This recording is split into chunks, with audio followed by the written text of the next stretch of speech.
আজকে দিদির বিদায়ের সময় এরকম একটা বড় দুর্ঘটনা হয়ে যাবে কখনো ভাবিনি।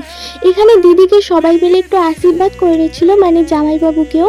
এখানে প্রথমে আশীর্বাদ করছিল আমার পিসি মশাই, মানে দিদির বাবা, আর তারপরেই দিদির মা, মানে আমার পিসা আশীর্বাদ করছিল। আর প্রচুর ইমোশনাল হয়ে পড়েছিল সবাই। যাই হোক, তারপরে আশীর্বাদ মোটামুটি কমপ্লিট হওয়ার পর এখানে ওদের আরও রিচুয়াল চালু হয়ে গেছিলো। এটা হলো ওর দিদির মেয়ে, তাই ওকে জড়িয়ে একটু কান্না করছিল। আর এটা ছিল ওর গোপাল, তাই ওকেও একটু আদর করে নিল।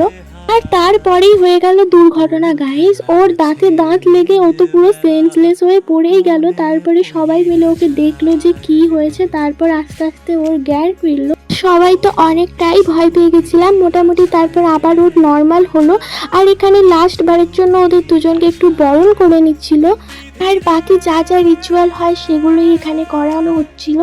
যাই হোক, মোটামুটি ওদের রিচুয়াল কমপ্লিট হয়ে গেল আর ওরা বেরিয়ে পড়লো বাইরে। আর এখানে একটু প্রণাম করে নিচ্ছিল আর তারপরেই চলে গেল গাড়ির কাছে। আর ফাইনালি ওদেরকে গাড়িতে তুলে দিলাম। মনটা সবারই খুব খারাপ হয়ে গেল, কারণ এই দিনটা তো সব মেয়ের কাছে একটা বড় দুঃখের দিন।